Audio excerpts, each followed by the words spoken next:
and I arrived at the airport with my luggage ready. My son-in-law snatched my passport in the middle of the crowd. "Stay home and watch the dogs, old man." He tore up my boarding pass. I remained calm. I walked to the service counter and canceled the entire flight that I had paid for. He thought that was my biggest mistake. But 2 days later, when I opened the manila folder at the lawyer's office, I discovered the biggest mistake was his. Welcome. Like, subscribe, and comment where you are from. Quick disclaimer. This story contains fictional elements for entertainment and education. Any resemblance to real names or places is coincidental, but the message is entirely true. The sound of paper tearing cut through gate B7 like a blade. My boarding pass, the one representing $10,000 on my Chase Sapphire Reserve, split in two in my son-in-law's fist. "Change of plans, Pops," Brett Sullivan announced, loud enough for the entire terminal to hear. "You're staying home. Someone has got to watch the dogs around us." Travelers stared. An elderly woman looked at me with pity. Behind Brett, my daughter Claire studied the carpet. Mason, 8 years old, stood frozen. Grace, just 5, clutched her Mickey Mouse and started crying. "Why can't Pops come?" "Grown-up stuff, Princess," Brett said, not looking at her. He kept his eyes on me, smiling. "Your grandfather understands. At 65, I had spent 40 years in boardrooms. I had negotiated with union bosses and corporate raiders. I had held Margaret's hand through 5 years of cancer until she died. I knew a performance when I saw one. Brett Sullivan thought he was dealing with an old man with deep pockets and shallow spine. 6 months ago, Claire had called. "Dad, I know this is a lot to ask." It always was. But she was my only child, and I had been alone in that Oak Park house for 5 years. When she promised a real family trip, Texas Six Flags, Space Center Houston, something special before Mason started 3rd grade, I had said yes. $10,000. 5 nights at the Gaylord Texan. The NASA tour Mason had circled in red on every brochure. All charged to my card. Brett had promised to pay me back. He had promised a lot of things. $150,000. That is what I had given them for the down payment on the Lincoln Park house. Brett called it a loan. The paperwork said otherwise. $65,000. That is what he had charged to my supplementary card for the Cadillac Escalade in their garage. $10,000 to Cane Corsos, Duke, and Maximus, that I had bought as puppies because Brett wanted to project success. Now he was using them as an excuse to humiliate me. "Sir," the gate agent cleared her throat. "We are boarding Zone 1 now. He is not going." Brett cut in. "Family emergency. We are." Mason's voice cracked. Claire finally looked at me. "The dogs, Dad. We can't just leave them."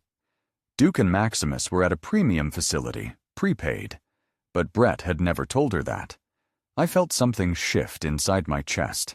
Not anger, something colder, something that reminded me of the boardroom of that moment when you stop negotiating and start executing.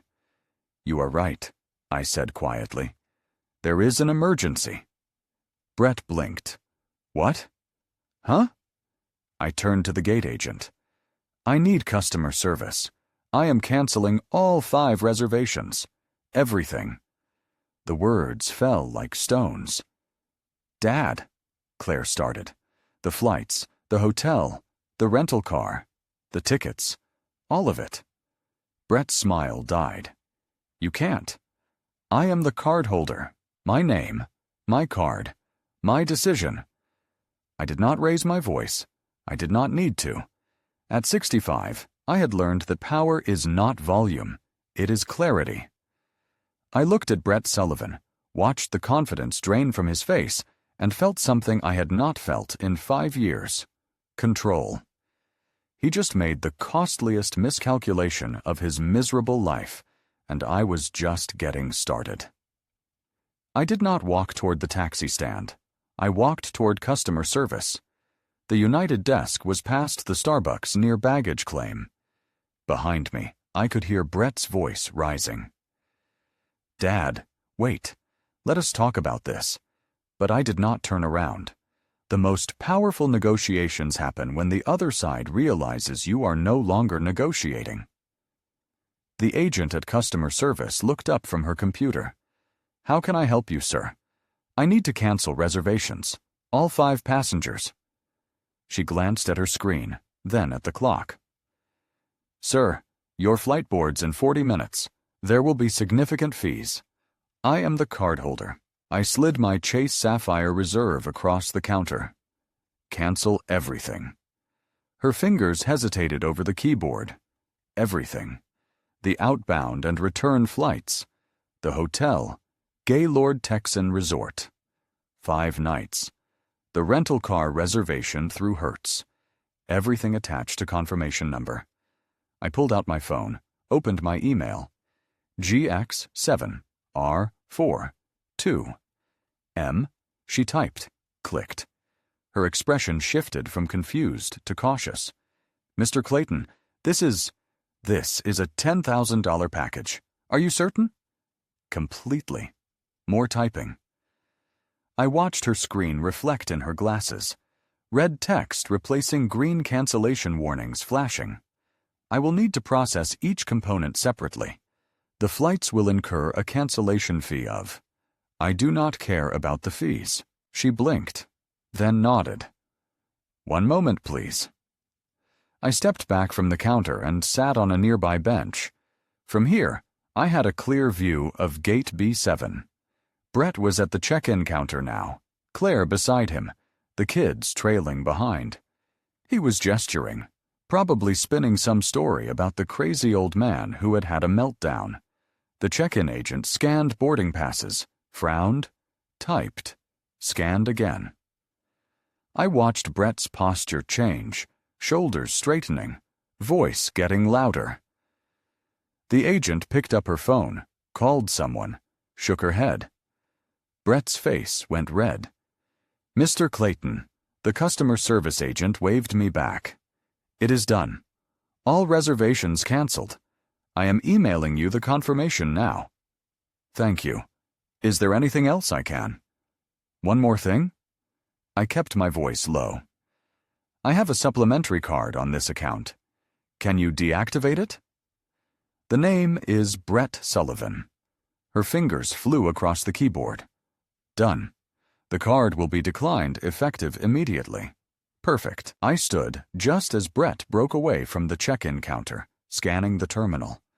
Our eyes met across 50 yards of polished floor. For a moment, neither of us moved. Then he started toward me. Fast. I turned and walked toward the exit. "Dad! Dad! What the hell did you do?" I pushed through the automatic doors into the humid Chicago morning. The taxi line stretched along the curb. I raised my hand, and a yellow cab pulled forward. "Sir?" Brett caught up as I opened the door. "You can't just... Those kids in there are crying because of you."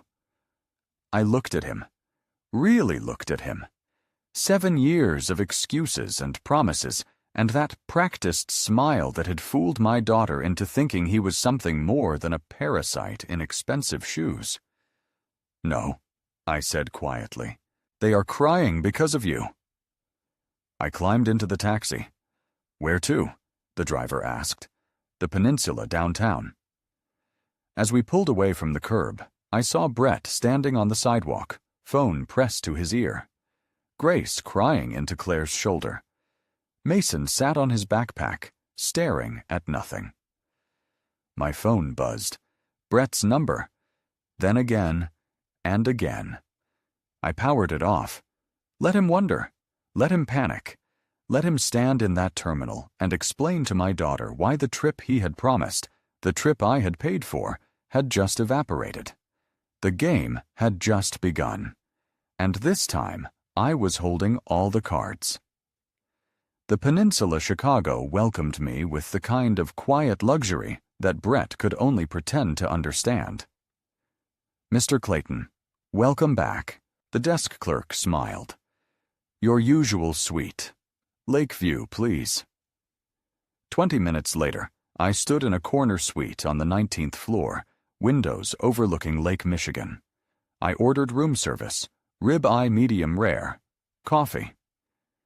Then sat at the mahogany desk and opened my leather notebook, the same notebook I had used for corporate acquisitions.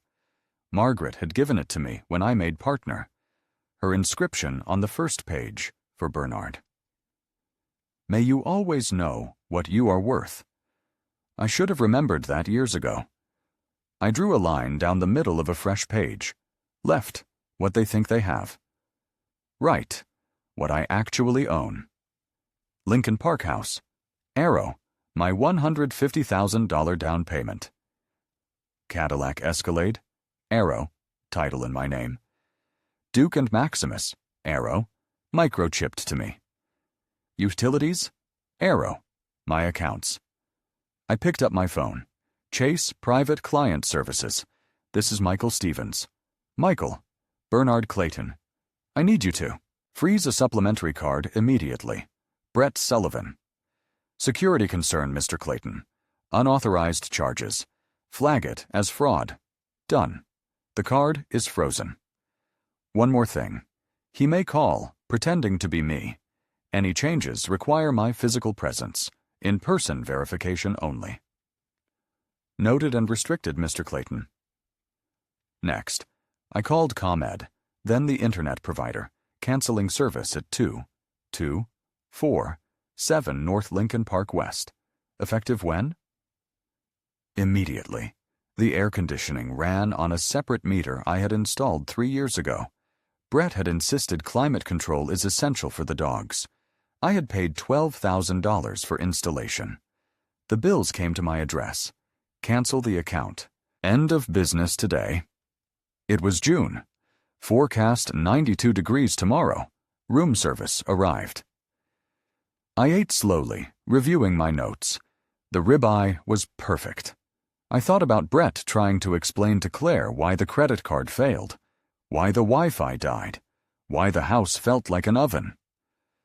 I thought about Margaret, who had died in that house 5 years ago, because I had been too weak to say no when Claire begged us to move in, just until we get back on our feet.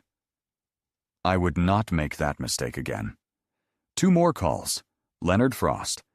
I need an hour tomorrow morning, 9 sharp. What is this about? Estate planning. Asset recovery. A son-in-law who has forgotten which name is on the paperwork. A dry chuckle. I will clear my calendar. Finally. Mike O'Brien. I need your help tomorrow. 3 o'clock. Bring your locksmith toolkit. We are recovering property. Whose property? Mine. A knowing pause. Lincoln Park. That is right. I will be there. I return to my notebook. Day 1. Control established. Day 2. Recovery begins. Outside, the sun set over the lake, turning the water gold.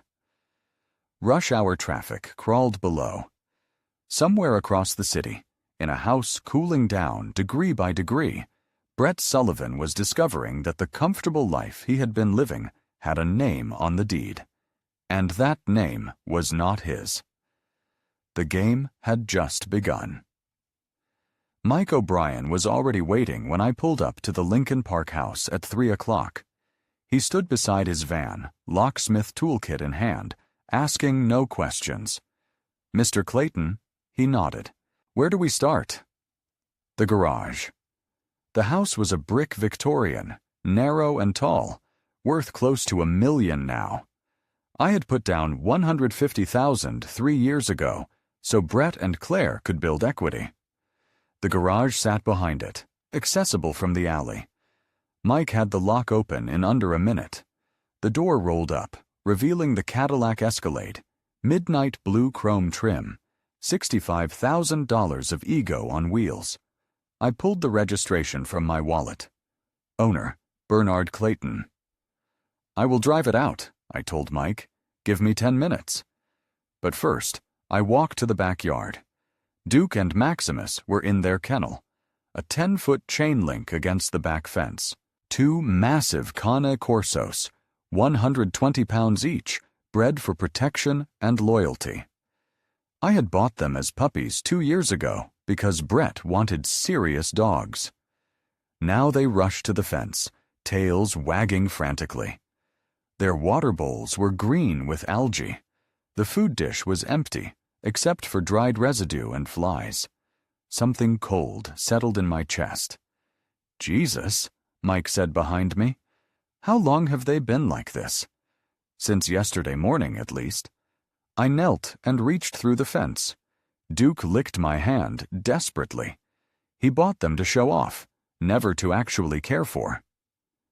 I pulled out my phone and called the number I had looked up last night. K9 Haven.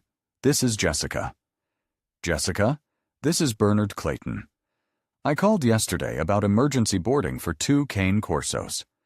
Are you still able to pick them up this afternoon? Absolutely, Mr. Clayton. We can have our transport van there within the hour. Perfect. VIP. Accommodations. And Jessica, these dogs have not been properly cared for. They will need assessment, grooming, and extra attention. We will take excellent care of them. See you soon.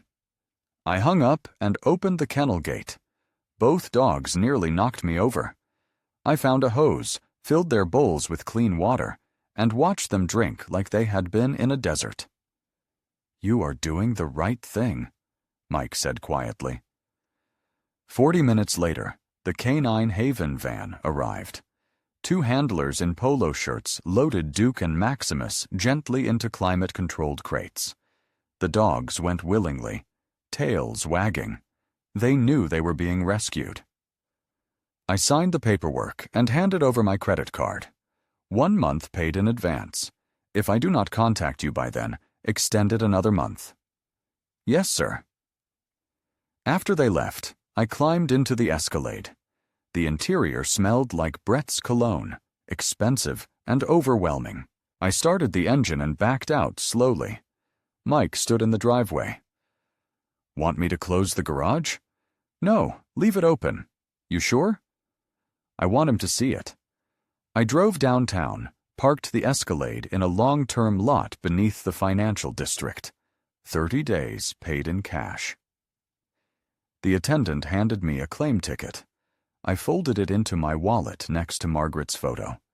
As I walked back toward Michigan Avenue, I imagined Brett coming home tonight. No internet to distract him, no air conditioning to cool his temper, no Escalade in the garage, no dogs in the yard. Just silence and the slow realization that his free ride was over. My phone lit up at 8 o'clock. I let it ring 3 times before answering. Control the tempo. First lesson of negotiation. Yes. Where the hell is my car? Brett's voice was raw, furious. Where are my dogs? Your car. I kept my voice level. Check the registration, Brett. It is my car. Title is in my name. You can't just take. I can, and I did. The dogs are being cared for properly now, unlike how you left them. You broke into my house, my lock, my property. I have keys to everything I own. I paused. You should have read the paperwork more carefully. A different sound now. Breathing hard. Thinking. The internet is down. The AC is not working. I canceled them. My accounts, my payments. You can't do this. Back to shouting. I will call the cops. Please do. I poured myself 2 fingers of scotch, watching the amber liquid catch the light. I would be happy to explain to the Chicago Police Department how you have been fraudulently charging $65,000 to my credit card. How you have been living in a house secured by my collateral while contributing nothing. They have a fraud division, you know. Very thorough. Silence. What do you want? His voice had changed. Smaller now. Calculating. Tomorrow morning, Leonard Frost's office. 9 o'clock sharp. Who the hell is Leonard Frost? My attorney, estate planning specialist. He has some paperwork you will want to see. I am not signing anything. Then do not come. But if you are not there by 9, I will consider it a forfeit of any negotiation rights. The next call you get will be from the fraud department at Chase. Dad, Claire's voice now, distant and tearful. Dad, please. Brett must have put it on speaker. Claire, honey, I love you. You know that. Then stop this. The kids are asking why Pops took their dogs, why we can't watch TV. The dogs were neglected. Duke's water bowl had algae growing in it. Is that what you wanted for them? I did not know. Brett said he was taken care of. Brett says a lot of things. I kept my voice gentle for her. Tomorrow morning, 9 o'clock. Leonard's office is on Wacker, 40th floor. Both of you need to be there. And if we do not come? Brett again, trying to sound tough. Then I file a police report for credit card fraud. I petition the court for immediate possession of the Lincoln Park property based on mortgage default. And I call a very good private investigator I know to start looking into exactly what you have been doing for the past 7 years. I let that hang for a moment. Your choice, Brett. Show up tomorrow and we will discuss terms. Or do not. And I will let the lawyers handle everything. Either way, the free ride is over. You bastard. 9 o'clock. Do not be late. I ended the call. For a long moment, I stood at the window, watching the lights of Chicago spread out below, like a constellation. The city looked peaceful from up here. Beautiful. I thought about Margaret, how she had always said I was too patient, too willing to let things slide for the sake of peace. You were right, I said to the window, to her memory. I should have done this years ago. I finished my scotch. Tomorrow would be interesting. Leonard had the mortgage documents ready, all the paperwork that showed exactly who owned what and who owed whom. Brett thought he was coming to negotiate.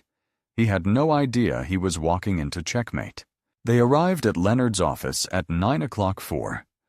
Brett wore yesterday's wrinkled shirt, sweat-stained. Claire's eyes were red and hollow.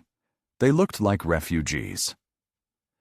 Leonard Frost's office occupied the 40th floor on Wacker Drive, windows overlooking Lake Michigan. A mahogany table dominated the room. Leonard sat at the head, 70 and sharp as a scalpel. I sat across from him. 2 empty chairs waited. Brett walked in like he owned the place. All right, let's get this sorted. Sit down, I said. I do not think you understand the position you have put yourself in. Theft, breaking, and entering. Leonard's voice cut like ice. Mr. Sullivan, sit down or leave. We do not have time for theater. Brett glanced at Claire, who had already sat, hands folded. He dropped into the chair beside her. Leonard slid a document across. Let us begin with 224-7 North Lincoln Park West.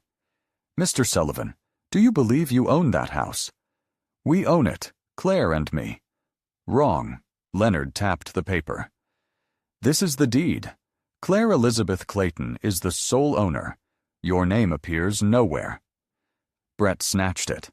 That is a mistake. You did not buy anything, I said. I bought it. $150,000 is down payment. $425,000 financed through a private loan from me to Claire. Leonard slid another document forward.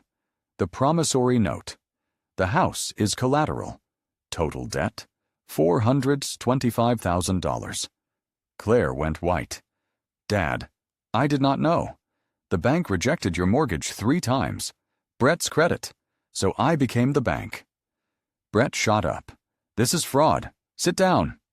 Leonard did not raise his voice. Standard secured loan, properly recorded. Want me to call Cook County? Brett sat, hands shaking. There is more, Leonard continued. Yesterday you contacted Salvatore Giordano. Offered the Lincoln Park property as collateral for $300,000.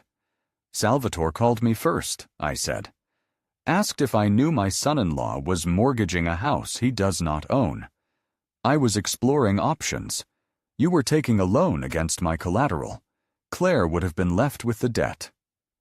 Claire made a small sound. Brett grabbed her wrist, pulling her up. We are leaving. Brett, you are hurting me. He did not let go. Claire, I am your husband. Something in her voice froze everyone.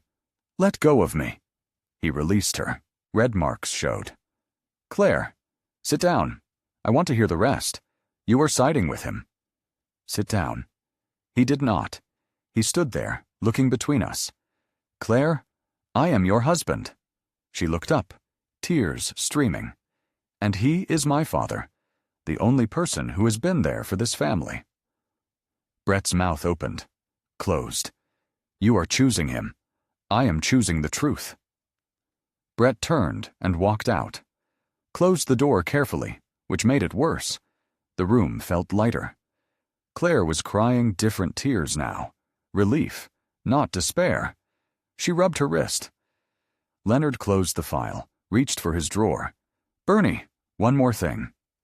My chest tightened. He pulled out a manila folder, thicker than expected. Did not open it. The background check came back. He paused. Your son-in-law's name is not Brett Sullivan. Claire's hand went to her mouth. His real name is Bradley Thompson. Las Vegas. Arrested 2017 for securities fraud. 2.3 million stolen from elderly investors. Fake bond schemes. Leonard's voice was clinical. Changed his name legally in 2018. Moved to Chicago. Active FBI warrant. I stared at the folder. You are certain. Fingerprints. Facial recognition. It is him. Claire was shaking. Silent tears falling. What do we do? I asked. Leonard looked at me. Then Claire. Then back. That depends on what kind of justice you're looking for. Made it through that intense scene. Comment 1. If you are brave enough to continue. Disclaimer. What is coming next mixes reality with creative storytelling. If you would rather not hear it, you can close this now. The manila folder was thicker than I had expected. Leonard pushed it across the mahogany table without a word. I opened it. Printouts, court documents, and their paperclip to the first page. A mug shot. The same face I had watched walk out 20 minutes ago. Different name underneath. Brett Sullivan changed his name legally 7 years ago. Leonard said his birth name is Bradley Thompson. I stared at the mugshot. Same jawline, same cold eyes. The placard read, Thompson, Bradley MLV, MPD August 14th, 2017. Las Vegas Metro Police, Leonard continued, arrested August 2017. Securities fraud. He posed as an investment advisor, targeted elderly retirees with fake high-yield bonds. Claire leaned forward, hand shaking as she reached for the folder. How much? I asked. $2.3 million. 15 to 20 victims, mostly retirees, who lost everything. Leonard's voice was clinical. He fled before trial. Active FBI warrant. Claire's voice came out strangled. We have been married 6 years. He changed his name 3 months before meeting you, Leonard said. Legal name change in Clark County, Nevada. New Social Security number. Fraudulent. He has been living under a stolen identity for 7 years. Claire was reading now, hands trembling. Investment advisor. Elderly victims. She looked up.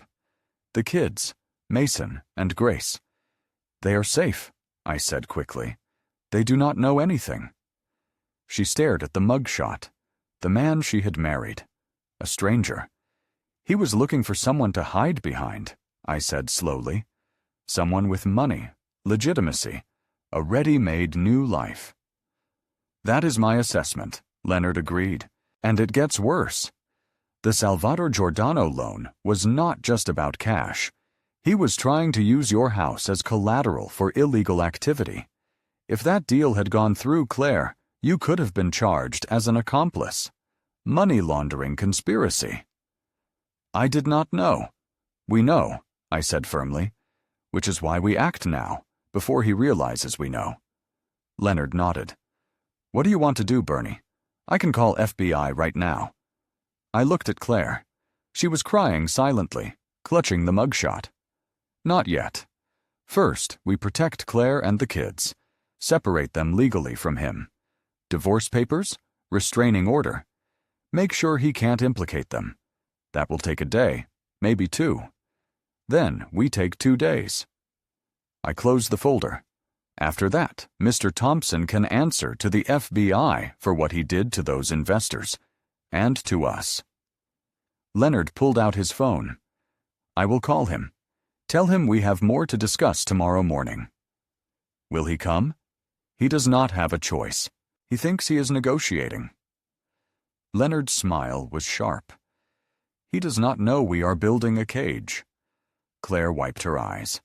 What if he runs? He will not, I said. He has been hiding successfully for 7 years. He thinks he is smarter than everyone. That is his weakness.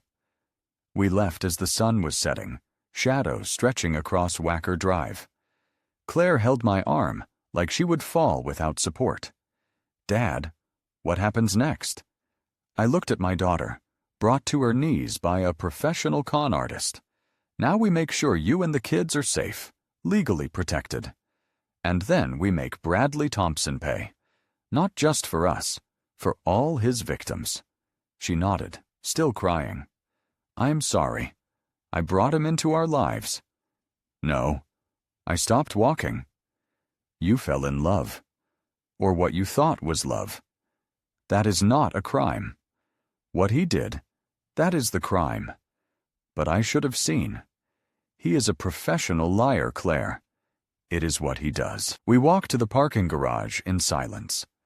Tomorrow, Bradley Thompson would walk back into Leonard's office thinking he was negotiating. He had no idea he was walking into checkmate. Brett returned the next morning. Leonard had called him back for unfinished business. Brett thought he was coming to negotiate. He had no idea he was walking into an execution. He strutted in like he had already won. All right, I will agree to the divorce, but I want the Escalade, the dogs, and $50,000 to start over. I did not answer, just pushed the manila folder across the table. Brett frowned.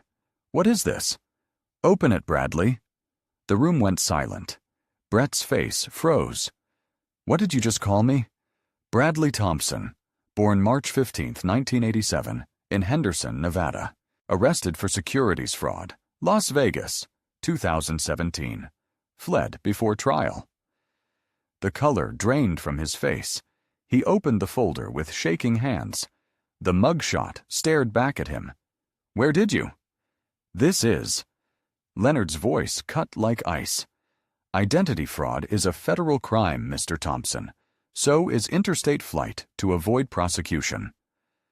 Brett turned to Claire, desperation bleeding through. Claire, I can explain. Explain what? Her voice was colder than I had ever heard it. That you lied about everything. Your name. Your past. That I am married to a fugitive. If you turn me in, Claire gets dragged into this too. Wrong, I said. The house is mine. Her assets are protected. Your threats are worthless. Brett looked between us like a cornered animal. Here is what happens now, I said quietly. You sign the divorce papers. No contest. No custody fight. Supervised visitation only. 2 hours twice a month. You leave Chicago within 48 hours. You take nothing except your personal clothes. And if I do not? I picked up my phone. Then I called the FBI field office. You will be in custody in Nevada by Friday. You won't do that. Think of the scandal. Try me. You are just a con artist who picked the wrong family. Silence stretched like a wire, pulled too tight. Then Brett's shoulders sagged. He reached for the pen Leonard had placed in front of him.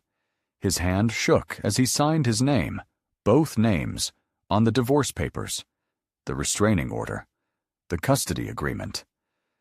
"You're making a mistake," he said, but his voice was hollow. "No," Claire said. "Marrying you was the mistake. This is fixing it." He stood, looked at her one last time, then walked out. The door closed with a soft click. Leonard gathered the signed documents. "I will file these this afternoon. He will be legally separated from you and the children by tomorrow." Claire nodded, still staring at the closed door. "And the FBI?" Leonard asked me. "I will handle it." That evening, I sat in a Starbucks on Michigan Avenue with coffee I did not drink. The burner phone I had bought with cash that morning sat on the table. I had spent an hour at the library printing documents. Bradley Thompson's mugshot, his arrest record, the FBI warrant number, his current address, a studio apartment in Bucktown he had rented yesterday. I opened the FBI's anonymous tip line and started typing. Subject: Bradley Thompson, fugitive from justice. Last known location: 1847 North Diamond Avenue, Apartment 3B, Chicago, Illinois, 66647. Subject: wanted for securities fraud. Las Vegas, Nevada, 2017. Currently living under alias Brett Sullivan. Active federal warrant. I attached the documents. Added a photo I had taken that morning when Brett arrived at Leonard's office. My finger hovered over submit. I thought about the elderly investors in Las Vegas. People who had worked their whole lives, saved carefully, trusted the wrong person. People who had lost everything. I thought about Claire, who had almost lost everything too. I pressed submit. The screen confirmed. Your tip has been received. Case number E. C. 204-17-839. I deleted the browsing history, powered off the phone, walked 3 blocks, and dropped it in a trash can behind a CVS. Then walked 3 more blocks and caught a taxi back to the peninsula. In my suite, I poured 2 fingers of scotch and stood at the window, watching the city lights. Somewhere in Bucktown, Bradley Thompson was probably packing, running again, like he always did. But this time, he would not get far. The FBI was very good at their job, and I had given them everything they needed. I slept better that night than I had in months. Justice, I had learned, sometimes needs a push. After I destroyed that burner phone behind the CVS, I had wondered how long it would take. The answer: not long. 41 hours after I uploaded Bradley Thompson's mugshot, arrest records, and current address to the FBI's anonymous tip line, 3 black SUVs pulled up to his Bucktown studio at 6:47 a.m. He was in federal custody before 7, extradited to Nevada within the week, sentenced to 12 years for securities fraud. I had handled it just like I told Leonard I would. 6 months later, on a Sunday morning in December, I drove to Lincoln Park for lunch. This time, not as a rescuer, as a guest. Snow was falling when I arrived. Christmas lights hung from the eaves, simple white bulbs. Claire opened the door, wearing an apron, flour on her hands. "Dad, come in." The house felt different, warmer, hers. Mason came running. "Pops, I got an A on my math test. Let me see." I examined the paper. "Outstanding. You earned this yourself."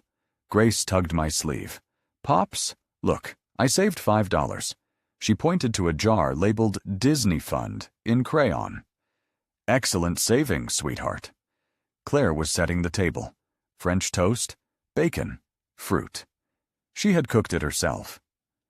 We ate together, the conversation easy, full of laughter. "I got promoted last week," Claire said.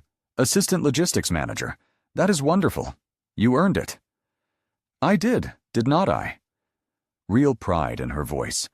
The pay is better. I am covering the mortgage now. Every month, on time. Through the window, Duke and Maximus played in the snow. Healthy, happy, home.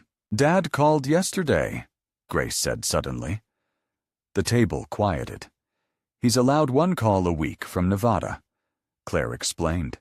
He asked about the kids, said he was sorry. What did you tell him? I told him I hoped he would learn to be better. Grace's voice was matter-of-fact. Miss Johnson says everyone deserves a chance to learn. And do you want to talk to him? I asked. Mason and Grace exchanged glances. Sometimes, Mason said carefully, he is still our dad, but he is not part of our family anymore. Not like you are, Pops. After lunch, Mason walked me to my car.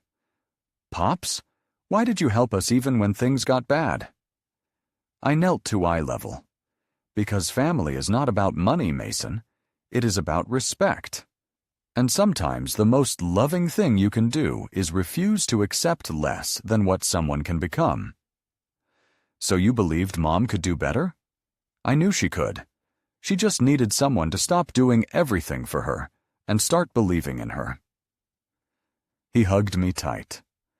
I drove home through December snow. The Oak Park house did not feel empty anymore. I would be back next Sunday and the Sunday after.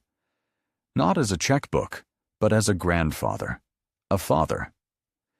Brett Sullivan had tried to take my dignity at that airport gate 6 months ago. He had torn my boarding pass, thinking he had won. But he had freed me from a prison I had built. One made of guilt and money, instead of respect. I never made it to Texas that summer, but I found something better. My family, my real family. Built on respect, not obligation. And that was worth more than any trip could ever be. Looking back, I see the mistakes clearly. For years, I confused love with enabling. I thought being a good father meant writing checks, but all I did was build a cage. Do not be like me. Do not wait until a torn boarding pass forces you to see the truth. The lesson I learned is this. True love is not giving people everything they want. It is teaching them to stand on their own. It is about boundaries, not bailouts. As Scripture says, train up a child in the way they should go. I forgot that. I trained Claire to depend on me, not on God or herself. This true story is not just mine. It is a warning. Grandpa stories like this are meant to be shared so others do not repeat our mistakes. God gave me a second chance, and I am grateful. He showed me that dignity is not about what you give, but what you refuse to accept. If you have stayed this long, you understand. This true story, this grandpa story, is about more than money. It is about finding courage to say enough when God calls you to act. It is about respect. This true story taught me that sometimes the most loving thing you can do is step back and let people face consequences. Grandpa stories carry wisdom because they are earned through pain and mistakes. Thank you for staying until the end. Comment 2. So I know you are here. Quick note, this narrative includes fictionalized elements designed for teaching purposes. If it is not what you are seeking, feel free to explore other content. But if it moved you, please share this story. Drop your thoughts below and subscribe for more lessons learned the hard way. Your comment and share mean